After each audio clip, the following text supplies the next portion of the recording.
আসসালামু আলাইকুম, I am engineer Imratur Rahman, PG সিভিয়ার 32/33 কেবি গ্রিড সাবস্টেশন থেকে বলছি। আমাদের এই গ্রিড সাবস্টেশনে আমরা দুটি বাস ইউজ করেছি, মানে ডাবল বাস। যদি কোনো কারণে একটিতে সোর্স না থাকে তাহলে আরেকটি সোর্স দিয়ে যাতে দুটি বাস বাড়ি আমরা এনার্জাইজ রাখতে পারি। দেখা যাচ্ছে এটা একটা বাস বার আর এটা হচ্ছে আরেকটা বাস বার, ডাবল বাস। আর এই বাস বারকে একটি কাপলিংয়ের মাধ্যমে, মানে একটি কাপলারের মাধ্যমে কাপলিং করা হয়েছে। এটা হচ্ছে মূলত বাস কাপলার সেকশন। এখানে দুটি ডিএস আছে আর একটি সার্কিট ব্রেকার আছে। কিভাবে আমরা এই বাস কাপলিং করি সেটা আমি কন্ট্রোল রুমে গিয়ে আপনাদের দেখাচ্ছি। আমি এখন কন্ট্রোল রুমে ঢুকছি। এটা হচ্ছে কন্ট্রোল রুম, আর এগুলো হচ্ছে কন্ট্রোল ইউনিট, আর এটা হচ্ছে bus coupler panel. This is a 132 kV bus coupler control unit. এটা হচ্ছে এবিবি ব্র্যান্ডের, মডেল হচ্ছে REC 650।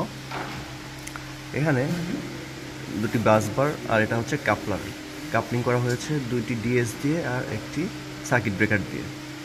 এখন কথা হচ্ছে যে আমি তো বলেছি যে আপনার ডিএস কখনোই অনলোড অবস্থায় অপারেশন হয় না, আর সবসময় অফলোড অবস্থায় ডিএসকে অপারেশন করা হয়। তার প্রমাণ আমি দেখাচ্ছি। আমি ফার্স্টে ব্রেকারটা অন করে দিচ্ছি। এটা হচ্ছে নেভিগেশন, এগুলো এটা টিপে এটা চেঞ্জ করা যাচ্ছে। আমি ব্রেকার এখানে নিচ্ছি, ব্রেকারটাকে আমি অফ করব, অন করব, মানে ক্লোজ করব।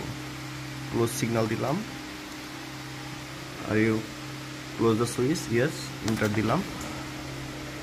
আমার ব্রেকারটা ক্লোজ হয়ে গেছে, তার মানে এটা অনলোড অবস্থায় এসে সিগন্যাল নিচ্ছে। এখন যদি আমি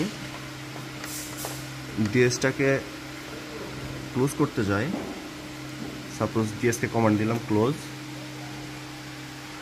ইন্টার দিলাম, সে কিন্তু ক্লোজ হবে না।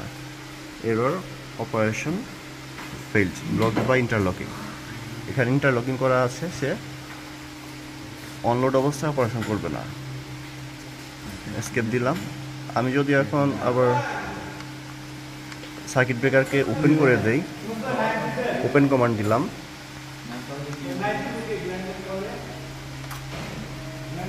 দেন সার্কিট ব্রেকারটা আমার ওপেন হয়ে গেছে। এখন যদি আমি ডিএস অপারেশন করি, মানে অফলোড অবস্থায়, এখন কি দেখব, এটাকে আমি ক্লোজ করব, ক্লোজ কমান্ড দিলাম, ওকে দিলাম। এখন দেখবো এটা ক্লোজ হয়ে যাচ্ছে মেকানিক্যালি। একটু টাইম নিবে, মোটর অপারেটেড, এর জন্য একটু টাইম নিবে। ক্লোজ হয়ে গেছে। এভাবে এখন আমি এই ডিএসটাকে ক্লোজ করব। ডিএসে গেলাম, ক্লোজ কমান্ড দিলাম, এন্টার দিলাম, কমান্ড ইন প্রোগ্রেস, এটা ক্লোজ হয়ে গেল। এখন আমি সার্কিট ব্রেকারটাকে অন করতে পারবো। এখন আমি সার্কিট ব্রেকার যদি অন করি, অন কমান্ড দিলাম,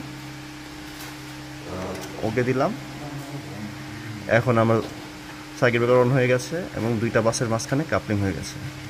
যে কোনো একটি বাসে আমার সোর্স থাকলে দুটি বাসে আমার সোর্স থাকবে, দুটি বাসেই লাইন থাকবে। এভাবেই মূলত বাস কাপলার কাজ করে। কন্ট্রোল ইউনিট ছাড়াও এই মিমিক দিয়ে কন্ট্রোল করা যায়, এটা আমি নেক্সট ভিডিওতে দেখাবো। তারপর রিমোট অপারেশন করা যায়। এখন আমার বিসিইউ আছে, মানে এটা দিয়ে আমি কন্ট্রোল করেছি। নেক্সট ভিডিওতে আমি দেখাবো মিমিক দিয়ে কীভাবে কন্ট্রোল করে, তারপরে রিমোট দিয়ে কীভাবে কন্ট্রোল করে। সে পর্যন্ত সাথে থাকবেন। আল্লাহ হাফেজ।